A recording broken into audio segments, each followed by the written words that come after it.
그 사이에 또 이제 좀 거래 데이터가 좀 쌓였을 것이고 네. 통계도 보셨을 텐데 예. 현재 분위기가 좀 어떤가요? 일단 10월 전반기에 거래된 거에 비하면 10월 후반기 거래된 게 한 80% 줄었다는 게 뭐 통계상으로 지금 나오고 있고요. 네. 반면에 이제 저도 풍선 효과가 생각보다는 그렇게 많지 않을 거다라고 예상은 했는데요. 네. 제 생각보다는 좀 많은 것 같아요. 아, 그래서 그렇습니까? 예, 동탄이나 네. 구리나 이런 쪽의 움직임들이 조금 더 강한 것 같고요. 지방의 광역시 같은 경우도 10월 상반기에 비해서 10월 하반기가 한 21% 정도 거래가 늘었다고 합니다.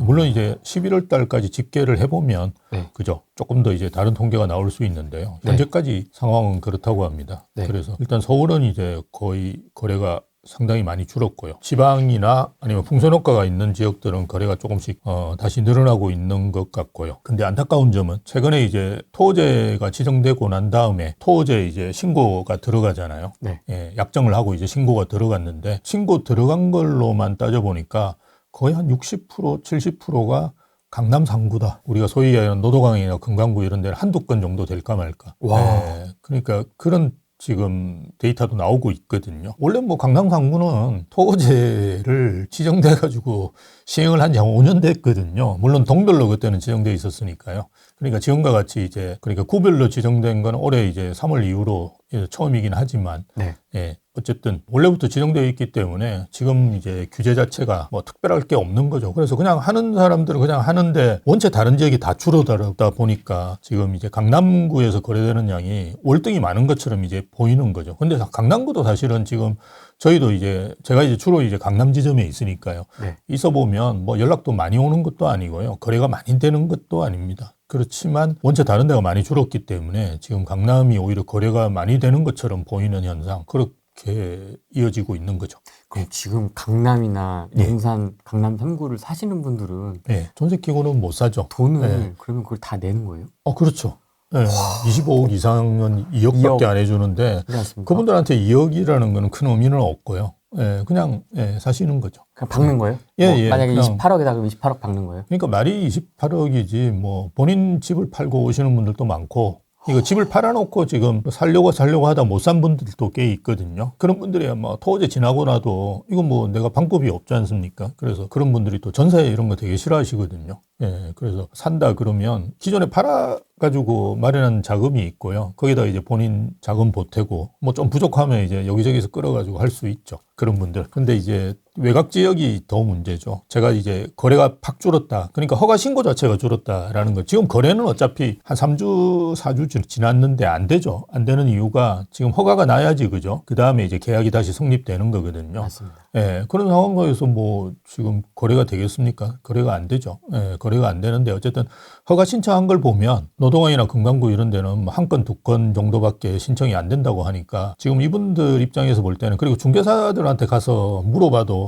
나 안 해봤는데 대부분 해볼 거라고 생각을 안 해봤겠죠. 토호제는. 예, 그런 상태이기 때문에 저희 우대빵도 마찬가지입니다. 지금 강남 지점에 있는 분들 아니고는 토호제를 해본 분이 안 계시거든요. 그래서 뭐 강남 지점에 이제 문의하고 뭐 거래 같은 거 이렇게 체결하고 이러는 정도니까요. 그럼 지금은 다른 지역에 있는 중개사들 원래 이제 그 강남구하고 그죠 송파구 그 다음에 이제 뭐 여의도라든지 아니면 성수 전략정비구 이런 데만 토호제였잖아요. 나머지는 토호제가 아니었거든요. 그래서 서초구는 딱 2개 빼고는 다 토호제가 아니었습니다. 그래서 서초 진흥아파트하고 신반포 2차 아파트 그 2개만 적용됐고 나머지는 적용이 안 됐거든요. 그런데 3월 달에 광범위하게 묶어버렸잖아요. 네. 그래서 서초구에 있는 중개사들이 강남구에 있는 중개사한테 전화해가지고 물어보고 그랬어요. 안 해본 분들은 조금 까다롭긴 합니다. 근데 한번 해보면 이제 괜찮거든요. 예, 그래서 아직 그 경험 안 한 분들이 많기 때문에 특히나 더 이제 좀 주춤주춤하는 상황이라고 보는 게 맞죠. 그럼 지금 토어제로 했을 예. 때 실거주임에도 불구하고 반려당하는 경우가 있습니까? 최근에 뭐 정부에서 토호제라는 게 크게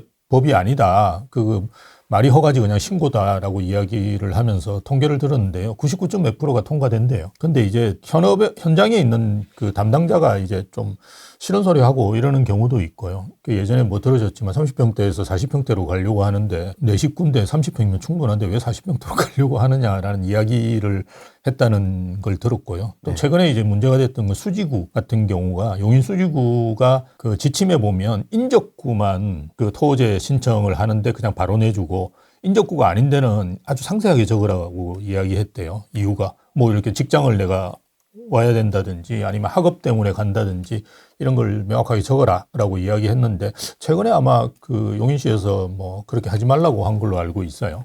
예, 그래서 지금은 현장에서는 굉장히 혼돈스러운 거죠. 해본 적도 없고 그리고 명확한 지침도 안 내려오고 있거든요. 이런저런 이유 때문에 지금 사실은 거래를 하고 싶은 분도 중개사 찾아가면 중개사가 뭐 1, 2주 더 보시죠. 이런 경우도 있을 것 같아요. 예, 그러다 보면 왜냐면 본인도 안 해봤고 이게 뭐 어떻게 될지도 자기도 모르고 그런 상황들이 지금은 좀 지속되고 있다고 보는 게 맞죠. 그럼 어쨌든 거래가 되면 예. 거래 양은 줄었지만 예. 그 거래 금액 자체는 뭐 신고가냐 아니면 어떤 이제 유튜버 분들은 보시면 그 30평대가 제일 좋다 이런 말씀 많이 하시는데 저는 이제 예전에 나왔어도 계속 20평대 사시라고 말씀드렸는데요. 최근에 이제 그 신고가로 거래되는 데들 10월 15일 이후로 예, 그런 데들을 보면 대부분 20평대가 이제 평당 1억 이렇게 가거든요. 저희 그 마포 프레스티지 자이가 그죠? 30평대가 29억 5천인데요. 그건 아직 평당 1억은 안 됐어요.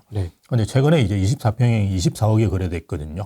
그게 10월 15일 이후예요. 그래서 지금은 아마 30평대가 신고가를 찍는 데는 많지는 않을 거예요. 최근에 리센츠가 35억까지인가 거래됐다고 제가 들었는데요. 그게 올라왔는지 잘 모르겠습니다. 30평대가. 근데 지금 20평대는 대부분 10월 15일 이후로도 신고가를 기록하는 데가 꽤 있어요. 개포에도 제가 한번 본 것 같고요. 개포 프레스티지 자인가? 네, 자이드 프레지던스인가? 하는 아파트가 20평대가 1억 넘게 거래가 되고 있고요. 뭐 그런 것들을 몇 개 봤어요. 그래서 지금은 신고가가 아마 30평대는 잘 안 나올 거예요. 근데 이제 20평대를 유심히 보시면 앞으로 이제 단지라든지 그 지역이 어느 방향으로 갈지를 좀 예측할 수 있거든요. 그 마포 프레스티자이가 20평대가 20억이 훌쩍 넘었다. 평형이 1억으로 이제 되었다. 그럼 30평대도 곧 1억 간다는 말이거든요. 일단 뭐 우리가 대부분 기준점을 이제 30평대로 보고 있으니까요. 그리고 마레프도 지금 20억은 훌쩍 넘은 걸로 알고 있어요. 예. 그래서 그런 게 먼저 이제 20평대가 신고가가 나오거든요. 그래서 20평대를 좀 유심히 보시면 좋은데요.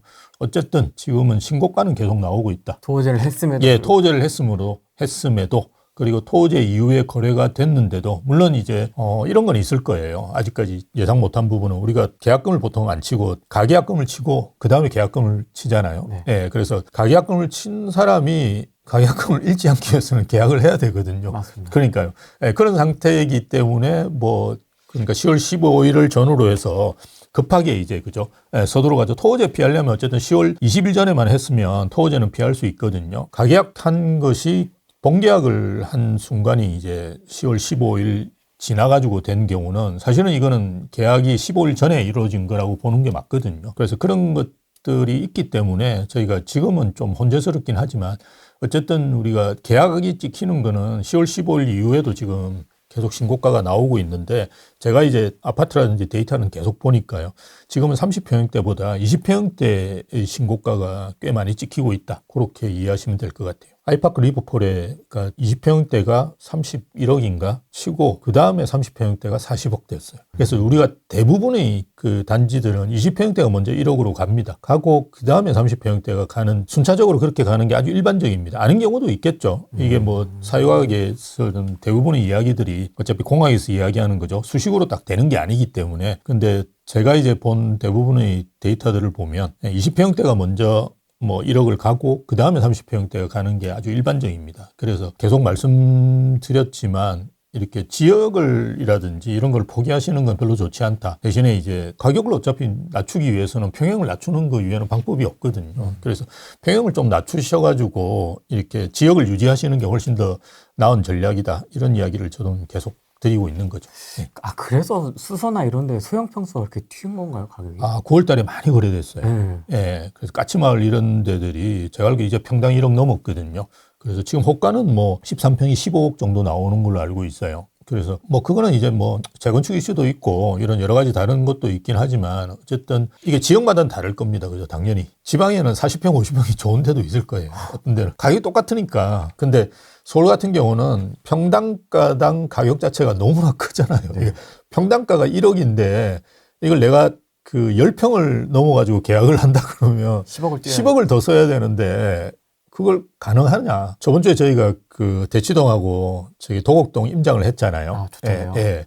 대치동하고 도곡동은 살기는 되게 좋습니다. 가보시면 저도 이제 대치 미도 아파트 살았었는데요. 되게 좋은데 대치 미도 아파트가 지금 어떤 상태냐 그러면 30평대가 한 45억 정도 해요. 근데 50평형대도 55억 정도 하거든요. 그래 지금 한 10억밖에 안 됩니다. 40평대는 한 50억 정도 하겠죠.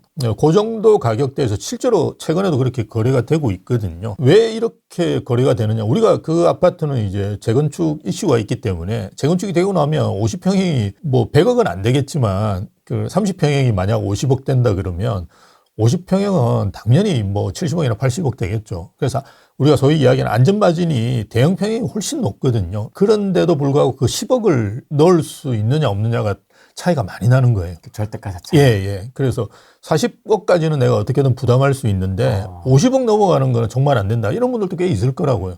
사실은 우리가 그 선이 정말 부자냐 아니냐를 가르는 선입니다. 대부분 보면. 그래서 50억 훌쩍 넘어가는 분들은 이제 정말 제가 알고 있기로도 그런 데 구애를 안 받거든요. 근데 대부분의 분들이 그 50억 이하예요. 그러니까 좀 잘 산다라고 하는 분들, 우리가 뭐 10%, 1% 이렇게 되는 자산가 분들도 보면 50억 내외가 그걸 가릅니다. 그리고 실제로 KB에서 나오는 통계라든지 하나은행에서 나오는 한국 부자 보고서 이런 것들이 있거든요. 그게 보면 그 정도 선에서 왔다 갔다 해요. 40억과 50억도 차이가 크거든요. 아니면 10억을 어딘가 마련해야 되는데 어디서 마련하겠습니까? 그러니까 이제 돈이 된다는 거 안 돼요. 그러나 임장원 분들한테도 제가 그런 말씀을 나중에 식사하면서 드렸거든요. 그랬더니 막 자기들도 안 돼요. 거기 오신 분들이 뭐 반포에 살고 막 그래요, 다. 예. 그래서 강남에 오시는 분들이 저 노원구에 사시는 분 아무도 안 계세요. 그래서 다 좋은 데 사시는 분인데 그게 다 알고 있는 거예요, 그걸. 다 알고 있지만 10억까지 부담해서 가기는 좀 그렇다. 그러면 어떻게 되느냐. 계속 이제 좋은 지역을 가시면서도 평형은 낮추시는 경향이 크거든요. 그래서 그런 식으로 시장을 보시는 것이 저는 맞다라고 봅니다. 임장 갔을 때 좀 가장 기억에 남았던 아파트는 예. 많은 걸 봤지만은 예. 제 개인적인 취향으로는 예. 우선미 예. 그거하고 살기 좋죠. 동부 양재. 센트레빌 동부 센트러빌. 예. 되게 인상적이더라고요. 예, 우리나라에서 제일 잘 지은 아파트 탑5 꼽아도 꼽힐 정도입니다. 그게 2005년도에 입주했는데 지금 지은 아파트하고 크게 차이가 없어요. 외관부터 예, 다르더라고요. 외관이 20년 된 아파트라고는 아무도 생각 못할 정도로 동부건설에서 뼈를 갈아서 만든 역작입니다. 예, 그럴 수밖에 없는 게 말씀드렸듯이 삼성하고 경쟁해서, 왜냐하면 그 도곡동 대치동은 삼성판이거든요. 특히나 도곡동 타워팰리스 있고, 저희가 뭐 도곡 삼성의 에미안이라든지 도곡 삼성 아파트도 갔었는데요. 그런 아파트들이 대부분 삼성의 나중에 예전에 뭐 사원 아파트 이런 거였거든요. 그런데도 불구하고 삼성을 제끼고 동부에서 됐거든요. 그래서 어마무시하게 잘 지었습니다. 그래서 동부 센트러빌 이런 아파트는 정말 좋은 아파트입니다. 그런 현장은 자주 보시는 게 좋고요. 네. 우리가 다다음 주 정도에 그죠? 네. 예, 용산 마지막 한번 합니다. 올해 이제 아마 이때도 추울 것 같긴 한데요. 그래도 걸으면 좀 괜찮습니다. 예, 맞습니다. 그래서 11월 29일 날 저희 하거든요. 네. 용산은 뭐 후레이님도 아시다시피 계속 요청이 들어와가지고 올해만 해도 벌써 3번째. 맞습니다. 그런데 아마 뭐 관심 있는 분들 많으실 거예요. 갈 때마다 도곡 대치동 하는데도 용산 해달라고 계속 그러니까 마지막 하자 이래가지고죠. 11월 말로 이래 일정을 잡았습니다. 이게 하자. 올해 마지막입니다. 네. 예, 더 이상 추워서 저도 못 다닙니다. 저는 나이도 많고 이래서 잘못하면 쓰러집니다. 한번 오셔가지고 또 말씀 나누시고 네. 4시간 동안 같이 다니시거든요. 네. 별 이야기를 다 하시네요. 맞아요. 그러니까 그런 점들이 좋으니까. 그런 게 좋습니다. 예, 저도 이제 현장 탐방하면 이제 3시간 동안 걸으면 너무 힘들거든요. 네. 그런데도 계속 하는 이유가 가보면 저도 배우는 게 너무 많아요. 예, 그래서 같이 하는 것 같습니다. 예. 근데 진짜 자산가분들이 많이 오시더라고요. 자상한 분들. 투자 잘하시는 예. 분들이 와가지고 저 진짜 많이 배웠습니다. 예, 지방분들은 이제 조금 줄었는데 그날 또 대구분 한 분 오셨거든요. 여자분. 네. 여자분 오셨는데. 그분 투자 잘하시는데. 예, 투자 잘하신 분. 이렇게 그러니까 비껴가지고. 지금 대구에서 제가 물어보니까 2천에 110만 원인가 그렇게 새 아파트에 월세 살면서 서울에 지금 이제는 한 채죠. 원래 한 3채 정도 가지고 계셨는데 네. 돈을 많이 버셨죠. 예. 지금도 가지고 계신 거 아주 좋은 아파트만 가지고 있습니다. 용산 마지막으로 예. 한번 같이 해보시면 좋을 것 같습니다. 강남이랑 주요 핵심 지역 잡겠다고 했는데 오히려 거기가 더 올라가고 그렇죠. 노원, 도봉, 강북, 금관구 살려주세요 지금 이러고 있거든요. 그러니까 이게 다른 건 몰라도 토호제는 좀 건드리지 않았으면 좋았는데, 그리고 건드리더라도 그죠. 우리가 예상했듯이 마포 성동 정도 한강벨트만 좀 건드렸더라면 얼마나 좋았을까.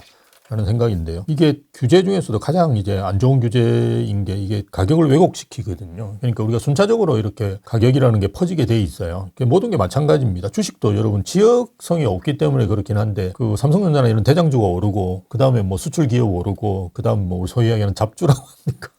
그런 상품들이 계속 오르거든요. 이런 식으로 순차적으로 퍼지는 게 그 자산시장에서 아주 일반적인 거예요. 네.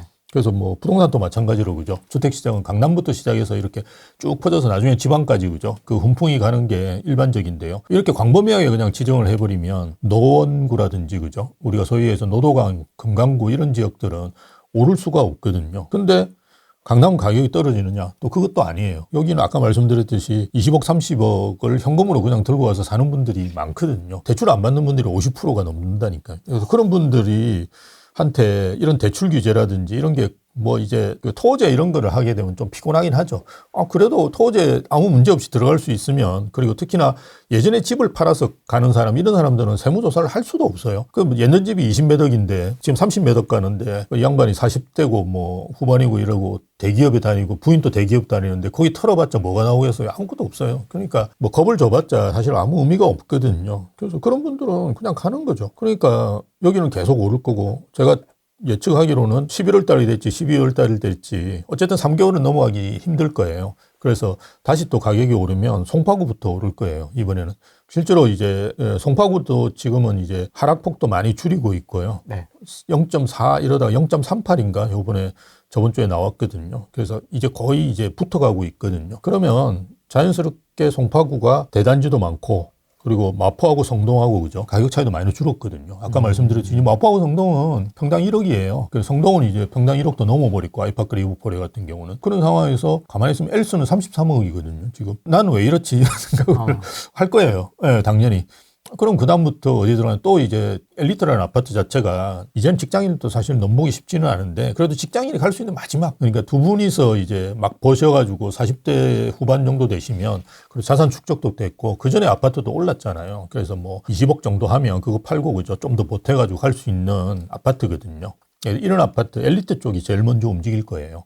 예, 그래서 최근에도 뭐 35억까지 리센츠가 거래가 나왔더라고요. 10월, 10월 이후라도. 그래서 제가 볼 때는 빨리 움직일 겁니다. 그래서 이런 데들은 그냥 탈 없이 그냥 갈 거예요. 근데 이제 문제가 노도강 금강구죠. 이런 데들은 여기 이제 왜 그러면 노도강 금강구가 문제냐 그러면, 여기 계신 분들이 매도자와 매수자들이 집을 거래하는 방식 자체가 강남하고 다르거든요. 강남은 가격 협상 자체가 안 됩니다, 일단. 그러니까 지금도 아마 여러분 가격 협상을 해보려고 하면 거의 안 깎아줄 거예요. 지금도 가격 올리는 분들 계세요. 그러니까 그냥 내놓은 가격에 그냥 사는 거거든요. 그래서 그것도 걷어가 버리잖아요.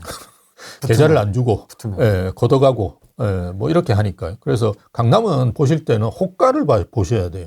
호가 수준을 보면 대략 여기가 어느 정도 오를 수 있느냐 이런 걸 파악할 수 있는데요. 그게 아니라 노도강 금강구 같은 경우는 호가가 의미가 없어요. 내가 노원구에 있는 뭐 5억짜리 아파트를 산다 그러면 5억으로 나와 있으면 5억에 사는 사람이 아무도 없다니까요. 가서 그냥 일단 뭐 4억 5천 이런 식으로 툭 던져놓고 그죠? 그럼 깎아주거든요. 거기는 또. 왜냐하면 집주인이 급해. 돈이 없어. 지금 빨리 가야 되는데 굉장히 다급한 상황이에요. 뭐 그런 식으로 이제 이루어지는 거래가 많거든요. 그러다 보니까 여기는 거래가 많이, 작년에도 노원구가 송파구 다음으로 거래가 많이 된 구였거든요. 그런데도 가격이 안 올랐어요. 거래 많이 되는데 왜 안 오르냐? 그거는 이제 거래하는 분들 특성 자체가 강남하고 다르다는 거죠. 그래서 여기 같은 경우는 특히나 지금 규제 중에 대출 규제가 강하게 들어가 있지 않습니까? 그래서 우리가 생각할 때는 6억 빌려주는데 6억 아파트 사는 게 무슨 문제냐 이런데, 이분들은 DSR이 안 됩니다. 대부분 저희가 받아보면 DSR이 안 돼요. 그래서 뭐 정책금융이라든지 이런 걸 확보하셔야 되는데 지금 정책대출도 20% 줄였잖아요. 그래서 이분들이 원래 생각하고 있던 계획으로 보면 4억 지금 뭐 생애 최초 빌릴 수 있는데요. 3억 2천밖에 안 돼요. 8천만 원이 없잖아요. 마포 가려는 분은 8천만 원 어디서든지 마련합니다. 강남 가는 분들은 그냥 자기 삼짓돈 꺼내가지고 그냥 가거든요. 근데 이분들은 방법이 없어요. 8천만 원이 없으면 집을 살 수가 없습니다. 그래서 지금 정부에서 하고 있는 이 정책이 아주 나쁘다는 게 그런 거죠. 서민들의 내 집 마련을 이제 끊는 거다. 그래서 저번에는 제가 사다리 끊기라고 말씀드렸는데, 요번 이제 15 대책은 사다리 걷어차기. 그러니까 끊는 거는 위로 올라가는 걸 끊는 건데, 이거는 그냥 걷어차 버려가지고 무주택자는 그냥 쳐다만 볼 수밖에 없도록 만들어 놓은 거거든요. 그래서 대출 규제와 실입주하고 뭐 이런 규제를 강하게 했을 때 시장은 어떻게 움직이는지를 정부에서 좀 봐야 되는데 네. 계속 본인들 지지층을 저렇게 괴롭히는데도 계속 지지를 하니까 저도 참 신기하다고 생각하는데요. 네. 예, 어쨌든 본인 지지층이 있는 쪽을 더 괴롭히는 지금 정책을 쓰고 있는 거죠. 아니 그러면 뭐 강남 분들이야 잘 알아서 하실 것 같긴 한데 임장 가서 얘기 나눠보니까 예. 이미 전략들이 다 있으시더라고요. 예, 예. 네, 근데 이제 문제는 노두강을 어떻게 정리를 해야 되냐 이제. 네. 실제로 이제 노두강이나 금강구에 계시는 분들은 어떻게 하면 좋을까요? 근데 뭐 노동이랑 금강구 같은 경우는 어쨌든 뭐 그걸 팔고 상급지로 이동하신다 그러면 좀 과감하실 필요는 있는 것 같아요. 어쨌든 상급지 이동 자체가 지금은 또 쉽지 않은 상황이거든요. 내 거 파는 것도 힘들지만 상급지에서도 매물 자체가 많지 않을 뿐더러 그 매물 자체의 가격대도 옛날 생각하시는 거하고 좀 다를 거예요. 근데 뭐 방법이 없습니다. 그래도 상급지를 빨리 잡으시는 게 저는 좋다고 봐요. 계속 가격이 오를 거냐 안 오를 거냐 이런 고민하시지 말고 그냥 상급지를 빨리 잡는 게 좋지 않을까. 왜냐하면 작년에도 이제 저한테 이제 오셔가지고 상담받았던 분 중에 보면 한 3번을 찾아오셨는데 3번 올 때마다 그 말하는 단지가 계속 달랐어요. 뭐 처음에는 뭐 강남도 이야기했다가 그 다음에 마포 이야기했다가 이번 부가인 뉴타운 이야기도 하고 막 그러시는데 그건 이제 본인이 가야 될 곳을 명확하게 정하지 못하신 거거든요. 옆에서 이제 뭐 전문가가 또 유튜브에서 뭐 좋다 그러면 또 그거 한번 보시고 또 오셔가지고 그 이야기하고 계속 그러는데 예, 그러는 거는 정말 이제 좋은 게 아니고 왜냐하면 그렇게 되면 이제 추격 매수를 하게 되잖아요. 그러니까 오르면 따라 그냥 가는 건데 저희는 이제 추격 매수는 올바른 방향은 아니고요. 내가 원하는 단지 한 서너 개를 정하신 다음에 그 시황이라든지 그죠? 매물의 추이들을 계속 보시면 운이 좋으시면 좋은 매물들이라는 이런 걸 찾으실 수 있거든요. 그래서 계속 말씀드리지만 뭐 제 이야기도 듣지 마시고 유튜브 이야기도 듣지 마시고 그냥 현장에 가보시면 중개사분들이 그런 이야기를 잘 들려주시니까요. 요즘 갑자기 손님이 많이 오신다 이러면 사야 되는 거죠. 그런 시황을 잘 보시고 매물의 상황 같은 걸 잘 보고 본인이 이제 선택하는 게 맞지 남 이야기 듣지 마시고요. 본인이 이제 현장에 나가 보셔야 되는데 어쨌든 뭐 2가지 거래를 해야 되는데 하나의 거래는 좀 포기하시는 게 좋지 않겠습니까? 과감하게. 예, 과감하게. 그래서 노원구나 노동항에 계신 분들은 뭐 저는 좀 과감해질 필요가 있는 것 같습니다. 아주 센 정책을 통해서 일시 정지시킨 어떤 정부의 의도는 좀 먹힌 게 아닌가요, 이제? 일시죠, 일시. 한두 달. 제가 볼 때 한두 달. 더 빨리 올 수도 있을 거예요. 일단 우리가 뭐 규제 유효기간은 3개월이라는 게 아주 일반적이니까요. 근데 뭐 이번에도 또 빨리 올 수 있지 않을까. 저번에는 627 나왔을 때 다들 죽는다고 그랬고 뭐 우리 이모 씨, 뭐 한모 씨 이런 사람은 드디어 집값 떨어진다라고 라고 이야기했지만 제가 나와서 3개월 안 넣긴다 그랬는데 사실은 8월부터 움직였거든요. 맞습니다. 예, 그러니까 2달도 못 버틴 거예요. 이번 또 저는 오래 가긴 힘들다고 봐요. 그래서 올해 12월 이야기를 하지만 그보다 더 당겨줄 수도 있는 거고요. 지금 벌써 이제 그 상승 폭이 줄어드는 게 이제 거의 끝부분으로 와 있거든요. 그러면 제가 볼 때 11월 달에는 다시 재상승할 수도 있을 거예요. 그러면 뭐 다시 또 시장은 움직이고 어쨌든 올해 이제 계약을 하면 내년에 잔금을 치기 때문에 내년 초에 올해 계약을 하시고 내년 초에 잔금 치는 게 제일 좋거든요. 왜냐하면 내년 초 되면 어쨌든 다시 이제 대출 한도 같은 게 은행마다 세팅이 되거든요. 그죠? 그러면 뭐 10조 이런 게 지금은 거의 다 소진되어 있습니다. 여러분 가시면 은행에서 대출을 잘 안 해주려고 그래요. 그런 상황이지만 내년 되면 이제 다시 그게 세팅되기 때문에 대출 영업을 열심히 하거든요. 그러면 훨씬 좋은 조건에 여러분이 빌릴 수 있습니다. 그래서 특히나 내년 초도 저는 괜찮을 것 같고요. 아마 지금 대부분 뭐 5월 9일 날 내년 5월 9일에 양도세 중과 배제되어 있는 거는 다시 양도세 중과로 갈 거라고 대부분 생각하시거든요. 예, 그렇다 그러면 뭐 잘 기대해 보면 매물 같은 게 좀 나올 수 있겠죠. 예, 이게 이재명 정부 보유세는 올릴 가능성이 크기 때문에 저 이제 상담을 해보면 어떤 분은 이제 뭐 그냥 가겠다 이런 분들도 많지만 은퇴하신 분들이 꽤 계세요. 은퇴하신 분들은 현금 흐름이 이제 없기 때문에 돈이 안 들어오는데 막 몇천만 원씩 이렇게 나가는 거는 되게 스트레스 받거든요. 돈이 많은 분도 마찬가지입니다. 예, 내가 들어오진 게 돈은 없는데 막 몇천만 원씩 이렇게 나가면 스트레스 엄청 받거든요. 예, 그러다 보면 뭐 그냥 팔자. 많이 올랐는데 뭐 이런 분들이 있을 수 있어요. 그러면 또 좋은 매물 같은 것들을 현장에서는 찾을 수 있거든요. 근데 뭐 내년 5월인데 뭐 내년 4월이나 3월 달엔 매물은 나오지는 않겠죠. 그 전에 나오겠죠. 그죠? 그러면 올해 말이나 내년 정말 초에 매물이 나올 거니까요. 그럼 뭐 좋은 매물들 좀 시장에 보이면 또 거래 같은 것도 좀 활성화될 거고요. 뭐 이런저런 이유, 그리고 계속 말씀드리지만 보유세는 아마 제가 판단하기는 지금과 같이 이렇게 두드려 맞고 있는 상황에서 보유세까지 올리기는 힘들 거예요. 내년 지방선거도 있으니까요. 그래서 끝나고 올리지 않을까요? 그렇죠. 끝나고 올리면 그거는 이제 2027년에 반영되는 거니까요. 또 일단 여유가 좀 있죠. 뭐 물론 지금 제가 말씀드렸던 양도세 중과 같은 경우는 다주택자분들 문제이시니까요. 그거는 이제 양도세 중과가 5월 9일부터 5월 10일부터 시행된다는 걸 가정하에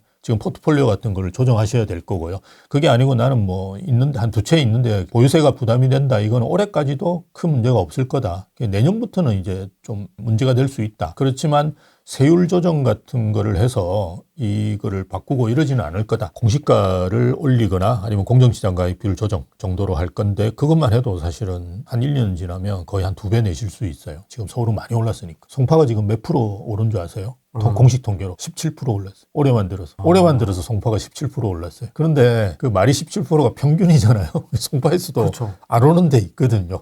거의 안 오르고 1, 2억 정도만 오른 데들도 꽤 있어요. 근데 엘리트는 한 10억 올랐단 말이에요. 그러니까 좋은 아파트는 한 3, 40%, 4, 50% 올랐다는 말이에요. 그러니까 어마어마하게 올랐어요. 그러면 그게 그냥 반영만 돼도 지금 1.5배는 재산세를 더 내시잖아요. 그런데 공시가를 현실화시키고 공정시장 가입비율을 60%에서 80%만 올려도 문재인 때 95%였잖아요. 그러니까 80%만 올려도 2배 내셔야 돼요. 그래서 2027년, 28년 정도는 여러분 내는 재산세 한 2배 정도 내신다 정도는 생각하셔야 돼요. 내 월급은 똑같은데요? 월급은 똑같죠. 재산세는 많이 오를 거예요. 특히나 종부세는 상당히 오를 겁니다. 5월 9일 이후에는 예. 매물이 잠길 것이다 예. 라는 의견도 있고요. 이제 예. 뭐 팔 사람들 앞에 다 파니까 예. 이런 의견도 있고, 아니다, 주택임대사업자 했던 거 이제 매물로 나온다, 예. 이렇게 의견들이 좀 갈리는 부분들도 있긴 하거든요. 근데 일단 규제를 하면 매물은 줄어들고요. 그래서 서울이 지금 전국에서 가장 매물이 많이 줄었거든요. 올 초하고 비교해보면 거의 한 25% 정도 지금 매매 매물은 줄었고요. 전국에서 매매 매물 가장 많이 준 데가 성동구예요. 한 60% 줄었어요. 그래서 저번에 말씀드렸듯이 성동구, 뭐 과천, 분당, 뭐 동작구 이런 한강벨트로 쫙 다 줄어. 그래서 그게 그 1위부터 10위까지 다 그냥 수도권이에요. 그런데 우리가 가만히 생각해 보면 뭐 이렇게 규제가 심해지면 팔려고 사람들이 많이 내놓아가지고 매물이 넘쳐난다 이런 이야기 하는 분도 계신데 현실적으로 그렇지 않거든요. 이게 팔 수 있는 매물이 갈수록 줄어들잖아요. 왜냐하면 새끼 매물들은 일단 거래가 안 되니까요. 근데 이제 무슨 문제가 생기느냐 그러면 다주택자 매물은 잠기겠죠. 그래서 뭐 물론 전체 매물에서 다주택자 매물이 차지하는 비중이 이제는 크지는 않거든요. 그렇지만 지금 내가 팔아가지고 다른 데로 가는 사람 아니고 그냥 팔려고만 내놓는 매물은 대부분 다주택자 매물이거든요. 그런 매물들은 빠르게 줄어드는 게 맞죠. 현실적으로. 그래서 아마 내년 되면 5월 9일 이후로 저는 매물은 더 줄어들 거라고 봐요. 그래서 매물이 제일 많이 줄어들 때가 한 2만 채 정도였거든요. 근데 아마 지금 이재명 정부 끝으로 가면 한 3, 4만 채 정도 될 거예요. 근데 2만 채 줄어들었을 때가 언제냐 그러면 22년 말이나 23년 초예요. 그때는 내놔도 안 팔리니까 매물이 줄어드는 거거든요. 그러니까 소위 얘기해서 주인분들이 매물을 걷어들인 상황이고요. 근데 아마 그건 아닌데 내가 팔 수 있는데도 불구하고 못 팔아가지고 매물이 3만 채, 4만 채 되면 이거 아주 심각한 거죠. 정말 심각한 거. 지금은 많이 오르는 데는 매물이 줄어드는데요. 매물이 줄어들면 지금은 많이 오른다고 보시면 되고요. 왜냐하면 기존에는 이제 입주 물량도 있으니까요. 이게 입주 물량은 사실은 매매 매물하고 조금 다르게 움직이거든요. 입주 물량 확 있으면 매매물이 적더라도 가격이 또 하락할 수도 있고 그죠. 특정 지역을 중심으로. 근데 지금 아예 입주 물량이 내년부터 없거든요. 그런 상태에서 기존의 주택 매물마저도 없어진다. 그럼 정말 심각해지는 거죠. 아주 심각해지는 거죠. 전세는 그래도 조금씩은 뭐 나오면서 거래가 굉장히 활발하지는 않은 것 같아요. 그거는 제가 볼 때는 수요자분들이 월세를 조금 더 선호하시는 것 같아요. 근데 월세는 상당히 빨리 나갑니다. 그래서 저희도 10억 이렇게 그냥 전세로 내놓으시는 분한테는 좀 조언을 하거든요. 8억에 한 80만 원 정도, 요즘 1억에 한 40만 원 정도 받습니다. 그래서 한 4%, 4.8% 정도 되죠. 이제 거의 5% 정도 돼요. 정말 아파트 한 채 괜찮은 거 가지고 계시면 운용 수익만으로 하더라도 상당히 괜찮게 나옵니다.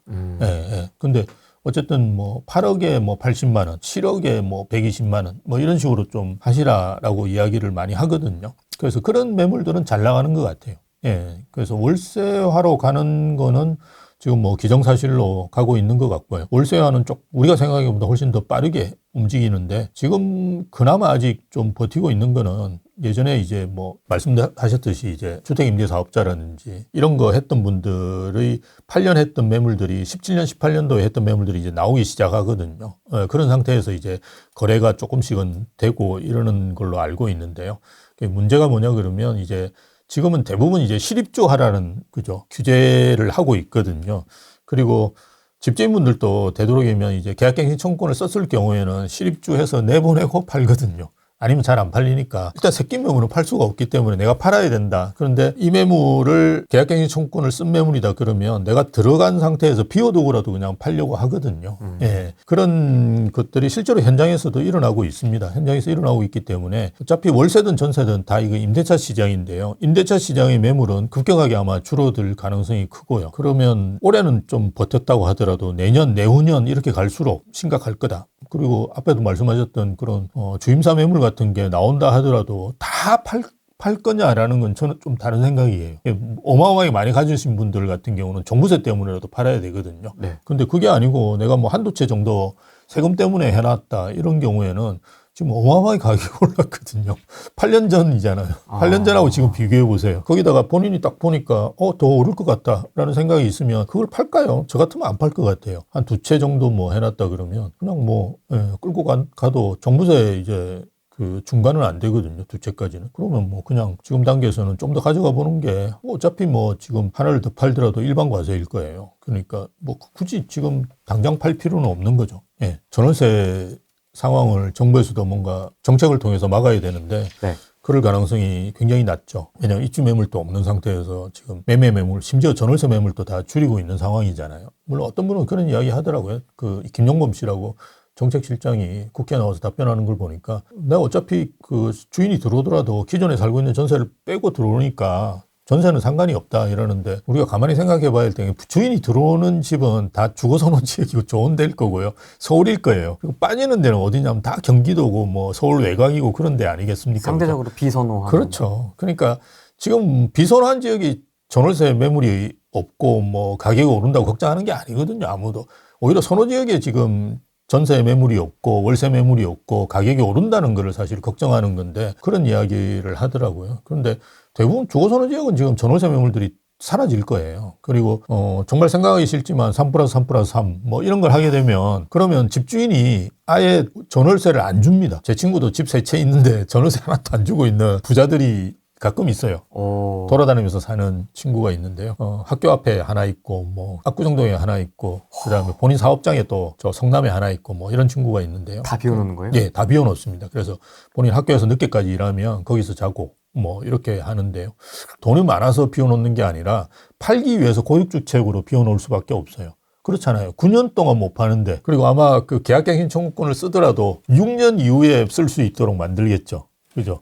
예, 6년 이후에 집주인이 들어갈 경우에는 나갈 수 있다. 뭐 이렇게 만들게. 중간에는 못 들어가게요? 못 들어가야죠. 그러면 3+3+3이라는 게 의미가 없죠. 3+하고 바로 주인이 들어가겠다 해가지고 들어가가지고 사실은 들어간지 안 들어간지 알 수도 없잖아요. 내가 팔면 그만인데. 그 법정에 갔는데 집주인이 그냥 들어가 있다가 판 거에 대해서는 법원에서 뭐라고 안 그러거든요. 사정이라는 게 계속 바뀔 수 있는 거지. 내가 계속 2년 살려고 했는데 갑자기 뭐 집안에 돈이 필요해가지고 내가 팔았다 이러는데 뭐 어떡할 거예요. 그 사람 잡아 넣을 거예요. 뭐 어떡할 거예요. 그러니까 지금은 큰 문제가 없는데 3+3+3 되면 이거는 이제 3번을 보장해 줘야 되잖아요. 그러면 3+3 이후에 계약갱신권을 쓸 수 있다. 이렇게 될 거예요. 그러면 집주인이 그걸 당연히 비워두죠. 그래서 외국에도 그런 사례는 되게 많습니다. 이게 좀 다른 이야기인데요. 외국에는 우리보다도 임대차가 강한 데가 많이 있습니다. 예. 그러니까 유럽 같은 경우는 상당히 강합니다. 그래서 독일이나 이런 데는 제가 알고 있기로 쫓아낼 수가 없어요. 거의 임차인을. 거의 사회주의 형태이기 때문에. 예, 그게 원래 사회민주주의 쪽으로 이렇게 발달한 나라들이 꽤 있습니다. 프랑스도 제가 그런 줄 알고 있는데요. 그런 나라들 같은 경우는 말씀드렸듯이 이제 집주인이 아예 들어가서 처음부터 아예 주지를 않는, 임차를 주지를 않고 그냥 비워두고 있다가 판다든지 아니면 임차인들 스크리닝이라고 이야기하는데요. 임차인들이 소득재산세 증명 뭐 이런 거 다 떼가지고 임대인한테 가져와요. 그래서 임대인이 그 하나가 비면 제가 예전에 뉴스 기사 같은 거 한번 읽어봤는데 영국인가 뭐 한 채가 비었는데 100명이 지원을 한 거예요. 들어오려고. 채용하는 것도 아니고. 그래서 재직증명서 떼오라 막 이렇게 해가지고 다 보고 정말 사고 안 칠래 걔한테 이제 주는 거죠. 그리고 뭐 나는 언제 나가겠습니다. 뭐 이렇게. 아니, 스스로 나가는 거랑 상관없잖아요. 그래서 그런 거 다 하고 이렇게 한다는데, 물론 안 나가면 그만이에요. 똑같아요. 우리나라도 최근에 이제 만나가지고 상담한 분인데 본인이 들어와서 1년만 살고 정말 나가겠다고 막 사정을 해가지고 그렇게 특약상으로 다 넣었대요, 주인이. 제가 말씀드린 게 이거 특약 필요가 없습니다 이러면서 임대차법을 어기는 거기 때문에 본인이 살겠다고 하면 그냥 삽니다 이래가지고, 아 그래요? 이러면서 1년 돼가지고 연락하니까 연락 두절, 연락이 안 된답니다. 그래서 찾아가지고 아파트 찾아가 두드려도 문도 안 열어주고, 그 문 열고 들어가는 순간 범죄가 되는 가택 침입이죠. 그러니까 범죄가 됩니다. 형사입니다. 그거는 되게 조심하시는. 그래서 A4 용지에다가 뭐 쪽지 써가지고 밀어 넣는데도 연락 안 오고, 뭐 본인 생각으로는 아 이제 뭔가 건수 하나 잡았다 이렇게 또 생각할 수도 있거든요. 그래서 세입자한테 제가 뭐 이런 말씀드리면 좀 죄송하긴 한데, 세입자한테 그렇게 잘해 주실 필요는 없습니다. 옛날에는 저도 이제 뭐 5천만 원씩 싸게 해가지고 그 얼마 안 되는 겁니다. 뭐 5억 뭐 6억 뭐 이런 정도의 그 전세였는데도 5천만 원씩 막 이렇게 싸게 해가지고 임차인한테 내주고, 임차인도 되게 친절하고 서로 그죠, 만나가지고 뭐 친하게 지내기도 하고. 친하게 지내요? 네, 뭐 그냥 밥도 먹고 저는 그런 적도 있어요. 네, 어. 그렇게 서로 잘 지냈는데요. 지금은 그런 상황 자체가 있을 수가 없습니다. 네, 그래서 임차인한테 잘해 주시는 건 별로 좋은 건 아니고요. 나중에 뒤통수 맞는 경우가 많이 있습니다. 그래서 그냥 원래 하는 대로 그냥 하시면 돼요. 올릴 때 꼬박꼬박 올리시고, 안 올린다 그러면 내용 증명 보내고, 그렇게 도달했다는 게 되면 나중에 보증금에서 떼버리면 되거든요. 2년 지나가지고 연락 안 받는 임차인도 많아요. 그게 5%예요, 5%. 그거 안 올려주려고 막 도망 다니고 막 이러는 사람도 많아요. 그러니까 그런 사람들한테 에이 뭐 그래라 이렇게 하시면 안 된다는 거예요. 그러면 나중에 더 큰 걸 당하시는 수가 있어요. 그래서 임대차 계약은 이제는 집주인분들도 그냥 철저하게 하시고요. 왜냐하면 임차인이 지금 너무 철저하게 하고 있거든요. 저도 내용 증명 많이 받습니다. 저도 집이 두 채가 더 있어가지고, 뭐 자기 나가야 되는데 11월 1일 날 나가야 되기 때문에 11월 1일 날 자기 통장으로 입금되지 않으면 이렇게 써요. 무슨 법적 그러니까 조치를.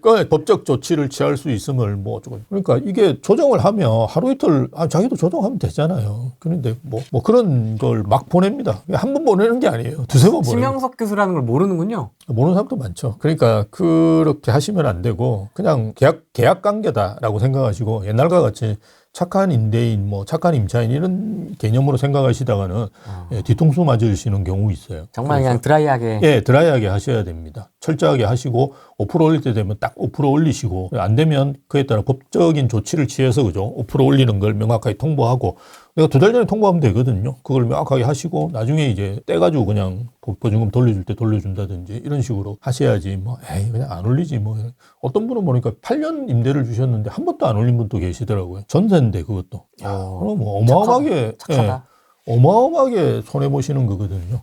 근데 그렇게 착하게 했는데 8년 있다가 뒤통수 치는 거죠. 8년 있다가 막 갑자기 연락 안 되고 뭐 집 안 보여주고 그런 경우 많습니다. 요즘 집을 안 보여줘가지고 집을 못 파는 경우가 꽤 있습니다. 근데 사실은 우리가 계약을 할 때도 보면 파는데 집 보여주는 것에 적극 협조합니다 이런 걸 특약상으로 넣거든요. 그거 아무 소용이 없습니다. 법적으로 그게 뭐 전혀 구속력이 없는 겁니다. 예, 그래서 그냥 집 안 보여주고 뭐 이러면 집 파는데 되게 어렵거든요. 물론 가끔씩 이제 사실은 집을 안 보고도 사는 게 아무 문제가 없거든요. 우리나라 아파트는 뭐 정말 이게 안에 완전 폭탄 맞아 놓은 거 아니면. 근데 저도 이제 가보면 쓰레기 막 이렇게 집에 쌓아두고 계시는 분들 가끔 있어요. 애완견 막. 그런 것도 있고요. 쓰레기를 막 쌓아두는 분도 계세요. 예전에 목동에 살 때였는데 그때 집을 한번 보러 갔는데 쓰레기를 발코니까지 막 꽉 채워놨어요. 강박 있는 분. 그러니까 그런 분 같아요. 그래서 나중에 와가지고 집주인 그 중개사분한테 저 집은 저래가 팔리겠습니까? 그러니까 그러게나 말이에요. 1년 됐는데 안 팔립니다 이러는데, 근데 그런 집도 사실은 큰 문제는 없어요. 그냥 사시고 입주 청소가 한 80만 원, 싼 거는 한 50만 원 정도 하면 벽 새까만 것도 다 그냥 고칩니다. 그래서 청소 깨끗하게 하면 큰 문제는 없어요. 그래서 그냥 하시면 되는데 그런 것도 싸거든요. 그래서 오히려 몇 천만 원씩 깎아주잖아요. 맞아요. 그럼 몇 백만 원만 들여가지고 도배하고 이러면 정말 깨끗하게 되거든요. 예, 근데 처음 본 상태로 대부분 생각하니까 기겁하죠. 예, 기겁을 하죠. 그리고 처음 딱 보는데 뭐 80인치 TV가 벽에 팍 들어가 있고 이러면 멋있잖아요, 일단. 네. 그래서 샀는데 나중에 구멍이 뻥뻥 뚫려 있고 그렇잖아요. 그래서 어차피 집은 아무것도 없는 상태로 생각을 하셔야 되는데 또 그렇지 않게 판단을 하시니까 그런데 어쨌든 뭐 제가 드리려고 하는 말씀은 집주인분도 그렇고 임차인분도 그렇고 서로 이제 계약 관계에서 드라이하게 하시는 게 가장 좋다라는 말씀 드릴 수 있는 것 같아요. 낭만이 좀 없어진 것 같습니다. 그러니까 저도 참 안타까운 것 같아요. 90년대랑은 또 다르지 않으세요? 교수님? 저는 2000년대. 2000년대하고도 다른 것 같고요. 90년도하고 그러니까 임대차 입법이 생기고부터 이렇게 생긴 것 같아요. 그 전까지는 임차인 또 집주인이 빼주면 되게 고마워했고요. 빨리 빼주고 막 이러면 고마워했고, 뭐 임대인도 마찬가지로 임차인이 오래 살고 이러면 되게 좋아했고, 뭐 이런 게 있었는데요. 지금은 뭐 전혀 그런 게 없고, 앞으로 3+3+3 되면 임차인이 집주인이에요. 임차인이 집주인이에요. 9년을 사는데 9년 동안 내가 아무것도 못 하잖아요. 그런데 그 집주인이죠, 완전히. 어떤 그 정의당 의원이었는데 뭐 임차인 또 시세 상승분을 공유하자고. 그럼 법을 미쳤나? 상정했다니까요. 그 제정신이 아니라니까요. 미쳤나 도대체. 봐. 그러니까 왜 임차인이 왜 공유를 하는 거예요, 이익을? 뭐 왜요? 모르겠어요, 저도. 그게 상가하고 좀 착각을 하는 것 같아요. 상가는 사실은 뭐 그것도 말이 안 되긴 하지만 상가는 사실은 제가 볼 때는 그 상가에서 장사하는 분이 상가 가격을 결정하거든요. 그러니까 뭐 스타벅스 같이. 그렇죠. 그런데 뭐 스타벅스가 아니더라도 굉장한 맛집이 들어왔어요. 근데 원래 내가 상가를 가지고 있는 주인은 잘 몰랐어. 이 맛집에 대해서. 근데 들어와가지고 장사를 해가지고 막 어마어마하게 장사가 잘 되는 거예요. 그러면 임대료를 올리는데 따라오잖아요. 그 양반 또 나가면 자기 그 사업장 자체가 바뀌는 거기 때문에 최소 뭐 5년, 10년은 있으려고 하겠죠. 인테리어 하는 게 또 크고. 그래서 본전을 뽑기 위해서 오래 있거든요. 그러면 자연스럽게 임차료가 올라갑니다. 그래서 그거는 집주인이 역할한 게 거의 없어요. 상가에서 장사하는 분의 역할이 크잖아요. 그런 경우는 뭐 저는 어떤 형태든지 모르겠는데요. 좀 생각해 볼 수는 있겠지만 집은 아무 상관이 없거든요. 누가 들어와서 사느냐가 아무 집값에 영향이 없잖아요. 그렇죠. 뭐 그렇죠. 집주인이 세입자가 집주인- 어떻게 가격을 올려요? 세입자가 뭐 국토부 장관이라 가지고 가격이 오르는 것도 아니고 무슨 아무 상관이 없잖아요. 뭐 깐부치킨에 젠슨 황이 간다든지 뭐 이런. 그러니까 그건 이제 상가는 좀 다를 수 있거든요. 아까 네. 말씀드렸듯이 정말 상가는 들어와서 영업하는 사람이 영업력이 어떠냐에 따라서 상가 가치가 결정되니까요. 이건 되게 중요한 이야기입니다. 사실 상권 분석할 때는. 그러다 보니까 우리가 보통 뭐 임대료도 고정 임대료가 있지만 그 수수료 매장이라고 그래가지고 그죠. 매출에서 일정 부분을 떼가는 지금 스타벅스 같은 매장이 최근에 많이 늘고 있잖아요. 맞습니다. 그런데 그게 되게 바람직하다고 봐요. 상가를 가지고 있는 사람 입장에서는 장사가 잘 되도록 만들어야 되잖아요. 그래서 물 안 나온다 이러면 열심히 뭐 그걸 해결해 주려고 노력하지.